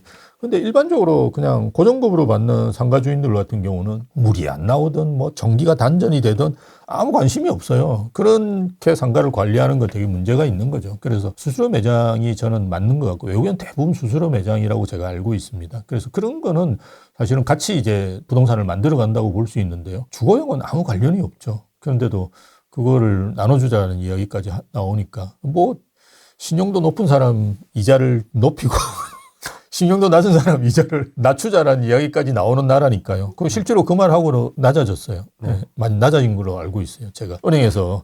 그러니까 대통령이 한마디 하는데 우리나라 은행은 대부분 관치금융이잖아요. 그래서 대통령이 한마디 하면 따라가게 돼 있어요. 그러니까 신용도 높은데 왜 더 내? 이게 말이 안 되는 거죠. 그러니까 저희 형이 미국에서 오래 공부했는데요. 항상 그런 이야기 나올 때마다 저한테 물어봐요. 이게 말이 되냐 이러면서 형은 의사인데도 불구하고 그걸 잘 이해를 못 하거든요. 그래서 아주 되게 특이한 거예요. 왜 집값이 높은데 적게 빌려줘? 미국에는 많이 빌려주는데 한국이니까 그렇지 뭐. 그렇게 이야기하는데 대부분 이해를 못하죠. 한국적인 상황들을. 아무튼 임대차 얘기가 여기까지 왔는데 예. 임차인이 2명 바뀌잖아요. 그러면 3+3 네. 3+3이면 저는 나이가 58이 됩니다. 그러니까 18년 동안 네. 집주인은 못 들어가죠. 저는 살아있을지 잘 모르겠습니다. 그래서 어지러져합니다. 그거는 제가 볼 때 힘들 것 같고요. 2+2+2는 되지 않을까 그죠? 네. 그건 되게 지금은 아마 사람들 제가 처음에 아마 이재명 씨 대통령 되고 난 다음에 그 2+2+2 이야기했을 때는 다들 좀 설마 이랬는데 그쵸. 가는 방향을 보면 그렇게 될 수밖에 없어요. 그리고 이걸 그 전월세 가격 상승을 그리고 임대차 시장 불안한 거를 막을 수 있는 방법이 없거든요. 정부에서 정책으로 이걸 막아야 되는데 정책적으로 할 수 있는 게 이제 없잖아요. 투기관리지구 다 지정됐다. 뭐 토호제까지 다 지정해 놓은 상태인데 그거로 인해서 오히려 더 크게 문제가 되고 있지만 그리고 다 한 상태에서 이제 할 수 있는 게 그거밖에 없죠. 그러니까 임대차 기간을 한 번 더 이제 쿠폰을 한 번 더 주는 형태로 해서 2+2+2로 하겠죠. 그리고 그게 사실 2년인데 그게 제일 문제가 내후년부터잖아요. 그러면 이재명 씨 집권하고 있는 동안은 2년 더 쓰면 끝나거든요. 거의. 그 다음은 뭐 그냥 5년 차잖아요. 다음 정권이 알아서 하는 거고 자기는 그렇게 하고 그냥 나가버리면 그만이니까. 그러면 이제 2년 동안은 또 안정이 되겠죠. 그러다가 이제 뭐 또 난리가 날 수도 있고 그리고 그 예전에 문재인 정부 때도 마찬가지였지만 그 임대차 시장 되게 안정되어 있다가 임대차 입법 통과하면서 그때부터 이제 막 나오기 시작했거든요. 네. 그리고 일단 통과하면 그 당시에 이제 그 신규 계약들은 어마어마하게 올릴 수밖에 없어요. 3+3+3 하면 9년치를 올려야 되는데 계산하기도 힘들 거예요. 지금 5억이다 그러면 9년치 상승분을 우리 평균적으로 내가지고 딱 때려가지고 집주인들이 할 거예요. 그런데 그게 잘 아시다시피 주택 가격도 이제 시장 가격에 많이 따라가잖아요. 그래서 내가 지금 뭐 그 음식점을 하고 있는데 너무 이제 비용이 많이 들어서 그래서 10,000원짜리를 20,000원에 팔 수는 없거든요. 손님 다 끊기잖아요. 그런데 지금과 같이 수요자는 많고 공급이 없을 때는 어느 정도는 가능하거든요. 그렇죠. 만약 아무도 그 순댓국집을 안 하고 나만 하고 있어. 내 구에서. 그러면 순댓국집을 2만원 모르겠지만 10,000원에서 15,000원 올리더라도 먹는 사람도 먹을 거라고요. 그렇죠. 한 번씩 땡기거든요. 저도 소주에 순댓국 먹는 것도 괜찮단 말이에요. 그래서 한 번쯤 땡기는 사람들은 올 거라고요. 그런 거와 똑같은 논리죠. 지금과 같이 전월세 시장이 불안하고 내년부터는 사실은 완전히 이제 망가지잖아요. 시장이. 그런 상태에서 지금 전월세 가격을 올리는 건 당연히 가능할 거라고요. 그래서 9년치를 100%로 올리진 않겠지만 옛날에 4년치 올리는 것보다 훨씬 많이 올릴 거예요. 그럼 그 임대차법이 통과돼 가지고 법적인 절차를 밟으려면 몇 개월이 걸리고 밟더라도 신규로 계약되는 거는 상당히 높은 가격에 계약을 할 수밖에 없잖아요. 그래서 그 서민들을 죽이는 그런 정책을 왜 지금 상태에서 안 그래도 임대차 시장이 불안해서 서민들은 왔다 갔다 하는데 그리고 공공임대 언제 줄 건데 줄 생각도 아직 없으면서 그런 거를 지금 단행하는 거는 굉장히 안 좋은 거다라고 보는 거죠. 3+3+3이나 임대차 관련된 거 말고 그다음에 보유세 말고 혹시 또 저희가 예상하지 못하고 있는 어떤 추가 규제나 대책 같은 게 나올 수 있을까요? 뭐가 있을까요? 저는 뭐 대출 규제 같은 거는 계속 나올 거라고 봐요. 여기서 더 쪼여요? 쪼일 수 있죠. 지금 남아있는 게 정책금융하고 뭐 중도금 대출이라든지 이런 거는 지금 LTV 선에만 있지 DTI 이런 그 DSR 이런 걸 적용이 안 되거든요. 특히나 정책금융은 안 됩니다. 예, 그런 거는 이제 DSR에 넣고 제가 볼 때는 지금 어쨌든 공공 분양이나 공공 임대에 사람들이 관심이 와야 돼요. 그걸 사람들이 관심이 없고 97 대책 발표하고 정부에서 좀 충격이었을 거예요. 97 대책 발표하자마자 가격이 올랐으니까. 그러니까 공급을 지금 정부에서 하겠으니까 좀 기다려달라 이런 거잖아요. 그러니까 나쁘게 이야기하면 곧 공공임대 줄 테니까 꼼짝 마. 이게 사실은 15 대책을 요약할 수 있는 거거든요. 그래서 공공임대를 줘야 되는데 아니면 공공분양. 임대가 많을 거예요. 97 대책에도 보면 임대라는 이야기가 되게 많이 나와 있어요. 그래서 3기 신도시도 일정 부분은 임대로 많이 돌릴 거예요. 그렇지만 어쨌든 공공분양도 낼 수밖에 없어요. 그거는 또 지지층에서도 공공분양을 원하는 분들이 많이 있으니까요. 그래서 공공분양을 낼 수밖에 없는데 공공분양에 사람들이 관심을 집중시키기 위해서는 어떻게 해야 되냐 그러면 혜택을 줘야 되잖아요. 공공분양은 DSR에 안 넣는다. 이런 식으로 나올 가능성도 굉장히 높아요. 네, 제가 볼 때는. 중도금 대출 이런 것도 그죠. DSR에서 빼버린다. 대신에 민간분양은 다 넣겠다. 이렇게 하면 사람들이 민간분양 쪽으로 안 가죠. 이제 기다릴 수밖에 없거든요. 양떼몰이 하듯이. 예. 지금도 계속 그 양떼모래 하듯이 몰고 있어요. 제가 볼 때 대출 규제가 나오는 건 DSR을 어쨌든 활용할 건데요. 최근에 이제 DSR 활용도 보면 지금 DSR이 40%예요. 그걸 35%로 줄인다는 말이 있었는데 그걸 하지는 않았어요. 대신에 이제 스트레스 금리를 1.5에서 3%로 올렸잖아요. 이것도 마찬가지로 스트레스 금리를 1.5에서 3%로 올리면 사실은 DSR을 40%에서 35% 줄이는 거나 마찬가지 효과가 있거든요.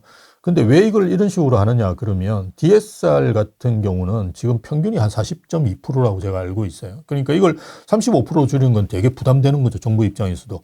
그냥 정말 내모는 거거든요. 이건 좀 심하다. 이러다 보니까 스트레스 금리를 오히려 3%를 올렸죠. 이런 식으로 간접적으로 하는 형태들을 많이 보일 거예요. 그러면 당연히 중도금 대출이라든지 아니면 정책금융 같은 경우는 공공 분양의 경우에는 DSR이 넣지 않겠다. 아니면 뭐 DSR을 더 높여준다든지 그죠. 이런 혜택을 주면 자연스럽게 그쪽으로 사람들이 쏠려가니까요. 민간 분양 받지 말고 기다려. 뭐 이런 이야기가 될 수 있는데요. 그게 언제 나올까요? 그러니까요. 그러면 그동안 가격은 많이 오를 건데 그냥 계속 그냥 벼락거지 양산하는 수밖에 없겠죠. 이런 대출 규제는 저는 계속 유효하다고 봐요. 그리고 규제적 확대도 당연히 하겠죠.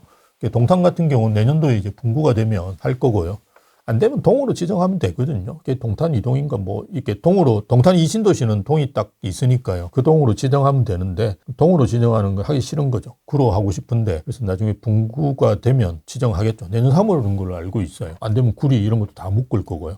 예, 아마 수도권은 이재명 정권 한 중간 정도 되면 거의 다 묶일 것 같아요. 제가 볼 때. 조금만 올라도 그냥 이때다 싶어가지고 그냥 대부분 묶겠죠. 똑같네요, 문재인 때랑. 똑같은 거죠. 대신에 이제 좀 극단적으로 한다는 게 원래 좀 극단적이잖아요. 거기 있는 양반들이 대부분 극단적이에요. 예. 하는 행동도 보면 극단적이고 지금까지 생활해온 것도 보면 극단적이에요. 풍선효과 이런 건 나는 내 때는 필요 없다 이러는데 계속 말씀드리지만 이게 쓸 수 있는 카드를 다 써버리면 정말 나중에 심각할 거예요. 그래서 걱정하는 게 이제 그러면 뭔가 새로운 걸 또 만들어내려고 하잖아요. 거기 보면 머리는 안 좋아요. 내가 볼 때 잔머리 좋은 친구들이 꽤 있어요. 거기 보면. 그 친구들이 이제 뭔가 국토보유세라든지 그죠? 이런 비스무리한 거를 만들어 가지고는 또 하지 않을까 이런 게 이제 걱정이죠. 왜냐하면 뭐 계속 오르면 어떡할 거냐는 게 지금 집권한 지 1년도 안 됐는데 벌써 3번을 썼는데 지금 사실은 대출 규제라든지 규제 지역은 거의 끝났거든요. 더 이상 써봤자 사실 큰 의미가 없어요. 구리시, 동탄시 묶는다고 해서 그게 큰 영향이 되겠습니까? 그죠? 큰 영향이 없다고.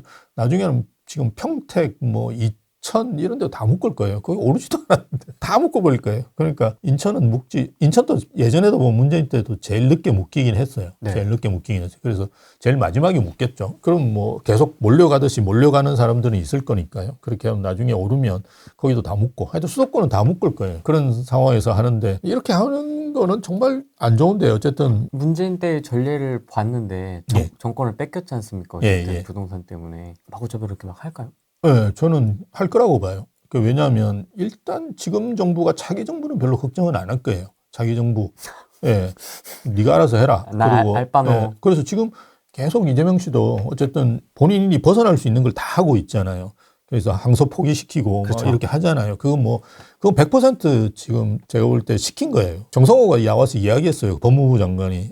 그러니까 내가 조언을 그렇게 이야기하는 참 대단한 친구들이에요. 아니, 극단적이에요. 극단적 보면. 내가 끝나고 난 다음 난 모른다. 이런 식으로 지금 계속 지금 정권 초반이잖아요. 사실은 우파 쪽에서는 창피해서라도 저런 짓을 못 해요. 그러니까 나중에 좀 끝날 때쯤이나 뭐 이런 데 가가지고 슬쩍 하든지 아니면 중간 정도에 뭐 그때 슬쩍 하든지 이렇게 해야 되는데 피파 같은 그죠. 월드컵 하고 이럴 때 사람들 정신이 다른 데 팔려 있을 때 이렇게 하든지 해야지. 저걸 뭐 집권 초기부터 한 3, 4개월 된 때부터 벌써 저러고 있으니까. 근데 어쨌든 제가 볼 때는 그냥 자기 집권하는 기간 동안 다 해결하고 갈걸요. 그러면 이제 자기는 필요 없죠. 이제 지금 다 끝났는데. 내 문제 다 해결해. 내 문제 다 해결했는데. 그리고 다음 정권도 어차피 누가 되든지 간에 국회는 대부분 민주당이 장악할 거거든요. 제가 아마 살아있는 동안 거의 민주당이 장악하고 있을 거예요. 지금 우리나라 하도 작용화되어 있는 상황이라 가지고. 네. 아직도 50% 넘게 나오는 게 너무 신기하지 않나요? 또 다시 반등했습니다, 지지율이. 그러니까요. 네. 잘했다고 그러던데요? 관세 협상? 관세 협상 아직 하나도 된 게 없습니다, 여러분. 그게 도큐멘트화 돼야 되는데 도큐멘트 된 게 하나도 없어요. 최근에도 언제 도큐멘트 되냐 하니까 내일 된다. 또 내일 되면 또 그다음 내일 된다고 계속 그러다가 이제 묻는 사람도 지쳐가지고 안 묻는다 그러던데 아직 된 게 없습니다, 여러분. 관세 협상이라는 게 어떻게 된지도 지금 몰라요. 미국에서 이야기하는 받는 금액하고 우리나라가 이야기하는 금액하고 다릅니다, 여러분. 잘 아시다시피 거의 4배 차이 나는 걸로 알고 있는데. 질문 있습니다. 2주택자인데 하나 정리해서 1주택으로 가야 할까요? 조금 더 상황을 디테일하게 얘기를 해주시면 좀 더 상세한 설명이 가능할 것 같은데요. 전 똘똘한데 2채 있으시면 그냥 가져가라고 말씀 많이 드립니다. 그래서 본인이 어디 가지고 계시는지가 제일 중요해요. 그래서 말씀드렸지 마포 이상 된다 그러면 평균 가격이 마포 이상 넘어가는 지역이다 그러면 저는 2채 가져가는 거 권합니다. 그러니까 조금 부담이 되시겠지만 그래도 그거보다는 훨씬 오를 거예요. 그래서 그냥 가져가시는 게 좋지 않을까. 대신에 이제 한 채를 증여하고 이런 건 하지 마시고요. 계속 저희가 말씀을 드리지만 20억, 30억짜리 증여하는 거는 별로 자제분한테도 오히려 도움이 안 됩니다. 증여하실 거면. 아니, 어릴 때 하면 되잖아요. 어린애들한테. 네, 어린애들 다 하면 되긴 되는데요. 잘 모르는. 자기 본인이 나중에 20살 되면 내가 어떤 상황인 걸 알 거예요. 그때 되면 한 40억 대 있을 건데 그 아파트가 40억 재산을 가진 사람이 일을 할까요? 안 하죠. 내 같아도 내가 재산이 한 50억 이렇게 된다. 집안도 한 20억짜리를 정리해 줄 정도면 집안 재산이 한 100억은 되잖아요. 네. 그런 친구들이 제대로 공부를 할까요? 그러니까 애 버릇 안 되거든요. 그래서. 그래도 우선 당장 소나기는 피해야 될 거 아닙니까? 소나기는 아닐 가능성이 크다라는 거죠. 우리가 지금 대부분 2채 있으시면 몇 천만 원 내고 계실 건데요. 맥시멈이 1억일 거예요. 그럼 지금 상태에서 내가 현금흐름 같은 게 괜찮다 그러면 충분히 그 재산세 내시고도 남을 거예요. 오르는 게. 그러니까 저번에 이제 아크로 리버팍 세 채 가진 분이 계셨는데 그래서 상담을 했는데 문재인 때 한 3억 냈다고 그러셨어요. 지금 한 6천만 원 정도 내신대요. 5분의 1로 떨어졌대요. 근데 지금도 안 팔고 계시거든요. 근데 그 올라봤자 1억 정도 내는 거니까 문재인 시대까지로 돌아가기는 힘들어요. 그 정도 이제 내신다는 건. 왜냐하면 또 그 지금 두 채냐 세 채냐에 따라 다르거든요. 두 채는 종부세가 중과가 안 됩니다. 종부세도 일반 과세는 아닌데요. 이렇게 올라가는데 제가 알기로 50억, 공시가 50억이면 한 1.5% 내야 되거든요. 그러니까 공시가 50억이면 한 7, 80억 되겠죠. 7, 80억 정도 되는 아파트면 한 7천만 원, 8천만 원 낸다는 말이에요. 근데 이게 세 채를 가지고 계시면 3%입니다. 중과가 확 그렇게 넘어가 버려요. 그래서 어떻게 내? 예, 그래도 세 채 가진 분이 안 팔고 계시는데 제가 볼 때 두 채면 1% 내외도 안 되실 가능성이 크고요.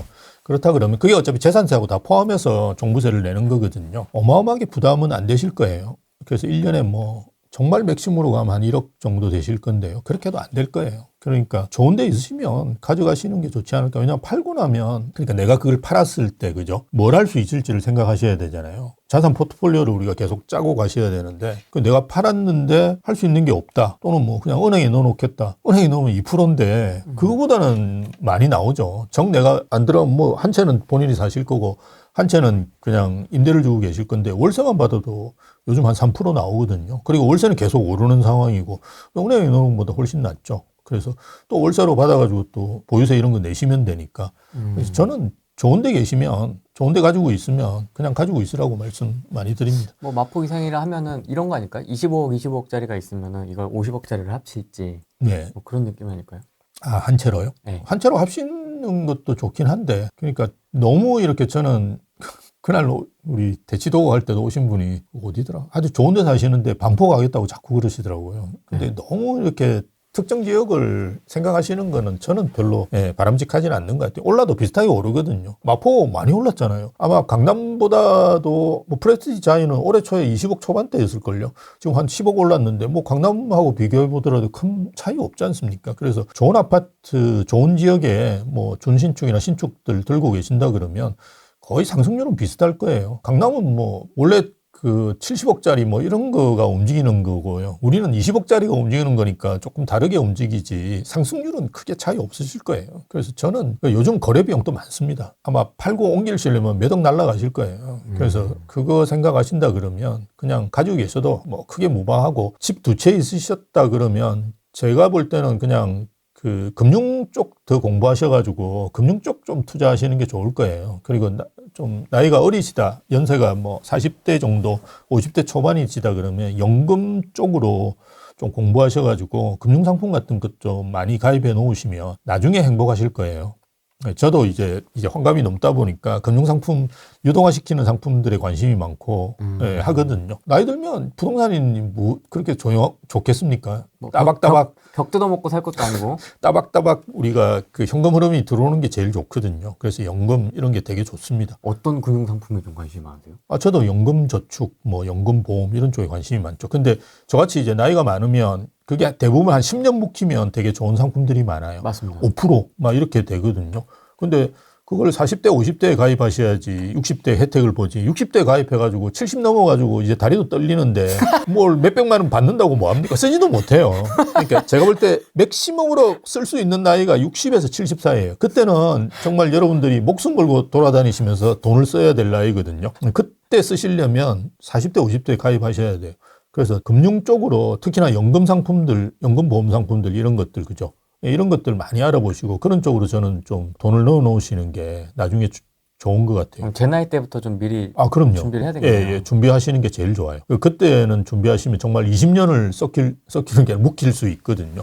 그러면 아마 그 이자율 자체가 다를 거예요. 그리고 저는 뭐 그 경제 쪽을 저도 뭐 전문가는 아니지만 갈수록 금리가 올라가지는 않을 가능성이 커요. 맞습니다. 그렇죠. 금리는 이제 하향 안정화된다고 생각하셔야 돼요. 잠깐 우리가 뭐 코로나 이런 게 있어가지고 금리가 많이 올라갔는데 그렇지 않다 그러면 금리는 이제 하향 안정화된다라고 생각하시면 되는데요. 그렇다 그러면 지금 가입하시는 게 훨씬 좋을 거예요. 저희 어머니도 예전에 4억을 넣어놓고 즉시연금이라는 게 있는데요. 4억을 넣어놓고 15년 동안인가 160만 원을 받으셨어요. 제가 두드려 보면 상상이 안 되는 거예요. 그러니까 그거를 지금 또 받고 계시거든요. 근데 그거는 기간이 있어요. 그게 이제 종신형이 있고 상속형이 있어요. 종신형은 뭐냐 그러면 더 많이 줘. 200 몇십만 원 막 이렇게 줘요. 그거는 이제 4억을 까는 거예요, 계속. 예, 이거 원금이 없어져요, 나중에. 종신형은. 그럼 오래 사시면은 오래 사면 오래 살수록, 근데 기한이 있어요. 15년, 20년. 종신형이지만 예. 그래서 종신형이라는 거는 이제 까진다는 의미고요. 그 다음에 상속형은 이제 4억이 그대로 있어요. 어머니가 4억이 그대로 있는 거예요. 제가 그걸 권해드렸거든요. 나중에 나중에 혹시나 또 우리도 받아야 된다 이래가지고. 네. 근데 어머니가 돈이 필요 없어요. 거의 제가 다 쓰는데 뭐. 그래서 지금 이렇게 160만 원 이렇게 계속 받잖아요. 계속 받고 나면 나중에 15년 지나면 4억이 그대로 나와요.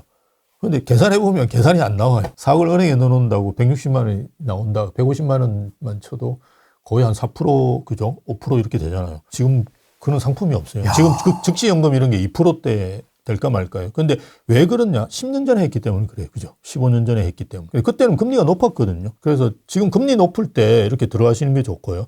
주택연금 이런 거는 금리 낮을 때, 그리고 내 집값이 좀 올랐을 때, 이럴 때 잘 맞추셔가지고 딱 들어가시면 되게 좋아요. 그리고 최근에는 이제 저도 주택연금 같은 거 많이 권해드리는데요. 그러니까 자산가 분들한테는 주택연금 이야기해봤자 큰 의미가 없거든요. 왜냐하면 이게 공시가 12억 이상은 안 돼요. 근데 공시가 12억 이상 되는 상품이 하나은행에서 나왔거든요. 네. 내 집 연금이라고. 주택연금이 아니라. 이런 거는 1,000만 원까지는 해줘요. 내가 한 집값이 50억이다 그러면 거의 1,000만 원 나올 거예요. 그러니까 넣어놓고 1,000만 원씩 받는 거예요. 계속 죽을 때까지 받는 거예요. 그런데 다 못 쓰고 중간에 죽을 수도 있잖아요. 80 돼가지고 간단 말이에요. 그러면 나머지는 어떻게 돼요? 자식한테 상속되는 거예요. 잔액만. 그렇죠. 잔액만 상속되는 거죠. 뭐 어때요? 내 죽고 난 다음인데 뭐. 그리고 내가 50억짜리 집이 있다. 그럼 자제분들도 다 뭔가 있을 거예요. 잘 살고 있는데 거기다가 또 뭐 죽고 난 다음에 애한테 물려주겠다고 뭐 또 아웅바웅하고 그런 거 다 의미가 없거든요. 그래서 말씀드렸다시피 길어도 75세까지 쓰고 끝이에요. 10년 동안 써봤자 아무리 써봤자 몇십억 못 씁니다. 한 달에 몇 천만 원씩 써야 되는데 한 달에 몇 천만 원씩 쓸 수 있거든요. 근데 그거는 한두 달 쓸 수 있지 우리 같이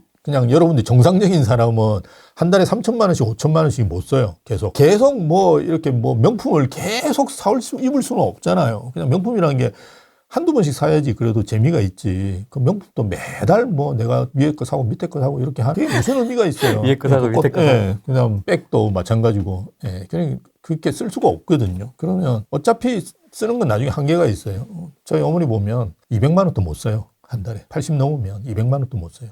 여기 아마 그 국민연금 이렇게 가입하신 분들을 제 연령대 분들은 대부분 200 넘으실 거예요. 집사람도 보니까 200 넘더라고요. 그러니까 그 정도 있으시면 80 넘으면 그것만 있어도 돼요. 아무것도 필요가 없어요. 대부분 또 부부가 공동으로 번 분들도 요즘 많잖아요.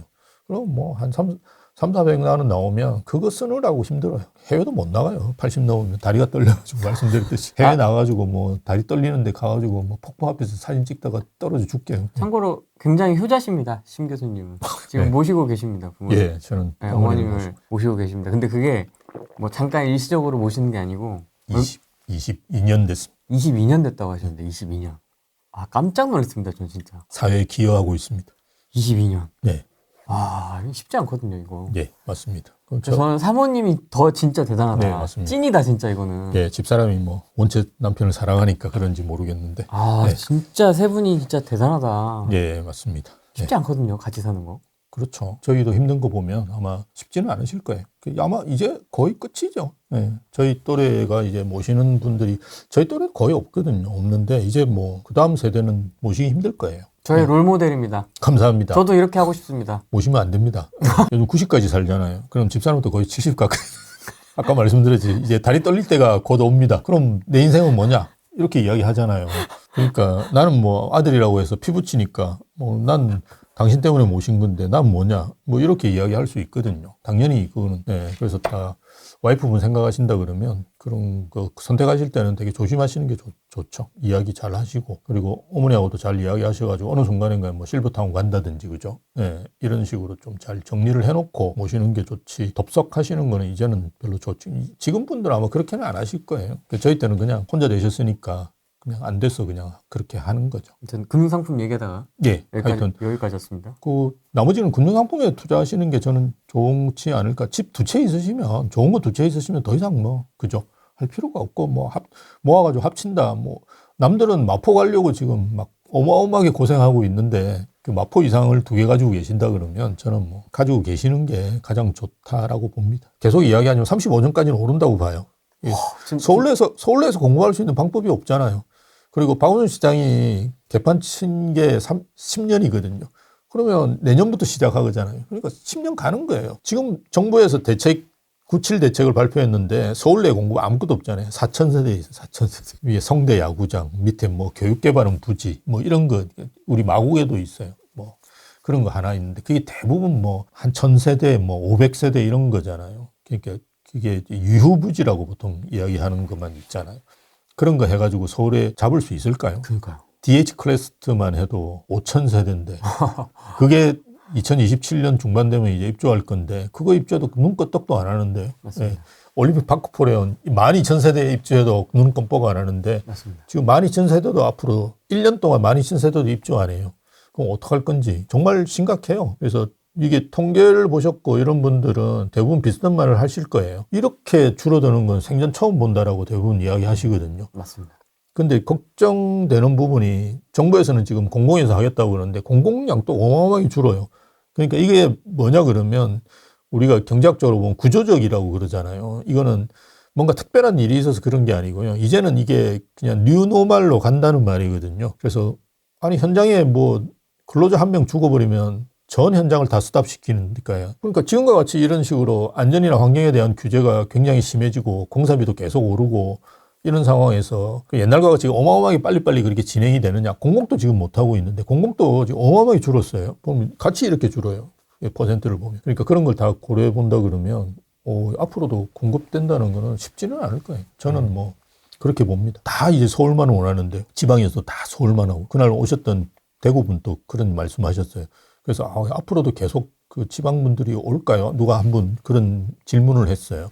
그래서 저도 이제 상담을 해보면 가끔씩은 이제 그냥 뭐 부산 거 팔고 서울 거 사죠. 토지 신고하면 되죠. 뭐 나 은퇴했으니까 이제 애들 있는 서울에 산다고 그러고 그냥 왔다 갔다 하면 되죠. 뭐 지방에는 이제 100만 원만 해도 월세 좋은 거 살잖아요. 새 아파트 나가란 말도 안 해. 그러니까 그렇게 하나 해놓고 어차피 부산에도 친구가 있으니까요. 그다음 올라와서 애들 보러 한 번씩 한 달에 한 번씩 올라오고 제 친구 벌써 그렇게 하는 친구 있어요. 그래서 걔는 이제 그 아들한테 집을 사줬고 그래서 왔다 갔다 그냥 하는데. 그러니까 본인이 그렇게 해가지고 본인 명의로도 사는 게 가능하죠. 그래서 저도 이제 그런 사례가 있다 이야기했더니만 대구에서 올라오신 분 이야기가 제 친구들 다 돈 들고 지금 서울만 보고 있어요. 그렇게 이야기하더라고요. 그러니까 저는 한 채는 깔고 서울을 보는 줄 알았는데 그것도 아니더라고요. 팔거나 월세로 그냥 가버리고 예, 맞습니다. 서울을 잡더라고요. 그러니까 팔고 월세 사는 게 이제 지방은 더 편하거든요. 왜냐면 새 아파트 일단 많고요. 30평대 뭐 이런 것들이 평당 100만 원만 하면 평균적으로 100만 원만 하면 들어갈 수 있대요. 그래서 내가 1억에 100만 원입니까? 물어보니까 2천만 원이면 서울이 원룸이에요. 원룸 가격. 서울이 원룸도 요즘 거의 100 합니다. 괜찮은데. 이대 앞에. 예, 이대 앞에 이런데 120만 원 해요. 120만 원. 그것도 오피스텔 좁은 거. 근데 이거는 방 3개, 화장실 2개 있는 신축. 그것도 여기에 딱 붙어 있고, 뭐 동대구역, 서대구역 이런 데 어마어마하게 지었거든요. 그게 오피스텔도 있어요. 오피스텔도 방 3개, 화장실 2개예요. 그런 데서 월세나 전세 사시면서 자금력이 있는 분이시죠. 서울에 이제 투자를 하시려고 하는 분이 줄을 서 있다고 생각하시면 돼요. 물론 이제 아무리 많아도 수도권의 그 투자자들에 비해서는 적겠죠. 뭐 지방에 또 제 친구들을 보면 그냥 올라오고 이런 생각 없는 친구들도 많이 있어요. 그렇지만 그래도 자제분들이 대부분 서울에 있기 때문에 그럴 관심이 많은 사람들이 되게 많다. 그리고 앞으로 계속 많을 거예요. 왜? 지방은 오르는 폭 자체가 다르잖아요. 예전에는 상승폭이라도 같았잖아요. 근데 지금은 상승폭 자체도 다르니까. 저는 뭐 무주택자는 아무 그죠? 고민 없이 지금 사시는 게 좋습니다. 토호제 때문에 토호제를 써보시면 참 고통스럽긴 해요. 토지 이용 계획성과 뭐 그걸 내셔야 되는데 내가 자본주의 사회에 와 있는지 공산주의, 사회주의란 말은 공산주의 하는 놈들이 좀 무마시켜서 하는 이야기고요. 그냥 공산주의죠. 공산주의 국가에 와 있는지를 정말 착각하게 만들 정도로 화가 나실 거예요. 근데 그런 불편함이 있긴 하지만 대부분은 이제 통과되니까요. 그렇게 하셔서 그냥 본인이 원하시는 지역 이렇게 하시면 되고 대신에 이제 갑자기 무주택자가 강남, 특히나 이제 나이 어리신 분이 지금 사시는 거는 조금 무리가 되실 거예요. 왜냐하면 정부에서 이제 째려보고 있는 상황이니까요. 근데 내년 되면 또 그것도 계속 째려볼 수가 없어요. 왜냐하면 그 국세청이 할 일이 있는 사람들이 아니고요. 되게 바빠요. 그 우리가 생각하는 부동산 쪽은 되게 적습니다. 제일 큰 게 기업이잖아요. 법인. 예, 법인 이거를 지금 뭔가 세무조사 가지고 엄청 떼내고 또 법인 관련된 세무만 해도 어마어마하게 크거든요. 이거 부동산 파트라는 거는 종부세가 걷어봤자 그거 얼마 걷어오겠습니까? 그러니까 되게 적어요. 그래서 계속 이걸 쳐다볼 수가 없습니다. 그러니까 어느 순간 되면 또 뭐 옅어지고요. 뭐 그렇게 생각하시면 되고요. 대신에 이제 좀 철저하게 하시는 게 좋긴 합니다. 그리고 다주택자분들은 어쨌든 내년 5월 9일 날 그죠? 양도세 중과 배제가 끝나니까요. 거기에 맞춰가지고 본인 이제 판단을 해보시고요. 저는 뭐 두 채까지는 좋은 데 있으시면 무리하시게 팔 필요는 없다. 근데 뭐 내가 팔아야 되는데 지금 뭐 자꾸 물어본다. 그리고 내가 원하는 가격대를 또 이야기한다. 그리고 그 팔면 내가 또 할 수 있는 뭐가 있다. 뭐 이렇다 그러면 저는 하셔도 되는데 팔고 그냥 은행에 넣어놓는다 이러면 아마 녹아내리실 거예요. 돈이. 모든 everything rally라고 해서 모든 게 다 지금 오르고 있는 상황이기 때문에 돈이 어마어마하게 풀리잖아요. 외국만 그런 게 아니라 지금 우리나라도 어마어마하게 돈이 풀리고 있기 때문에 아마 그에 따르는 인플레가 많이 올 거예요. 그에 따라 맞춰가지고 본인 이제 포트폴리오 같은 거를 조정하시는 게 저는 좋은 것 같고요. 1주택자가 제일 힘드실 거예요. 갈아타기 하는 게 거의 막혔거든요. 예전에는 두 개 거래하더라도 따닥 이러면 됐는데 지금은 딱 하고 따닥이 안 되거든요, 이제. 한 채 팔고 나도 내가 못 잡을 경우가 대부분이실 거예요. 그래서 뭐 주변에 보시면 뭐 그 단기 임대 이런 거 3개월 하시면서 이렇게 계속 계약 갱신하시면서 단기 임대를 3개월씩 하시면서 잡으려고 막 하시는 분들도 계시는 것 같아요. 예. 근데 어쨌든 본인이 원하시는 지역이 있고 하셔야 된다 그러면 조금 무리가 되시더라도 뭐 하시는 게 저는 좋지 않을까. 왜냐하면 지금 오르는 데만 오를 상황이 앞으로도 계속되지 않을까 싶어요. 그래서 무리 되시더라도 저는 좀 움직이시는 것도 괜찮다. 그렇게 봅니다.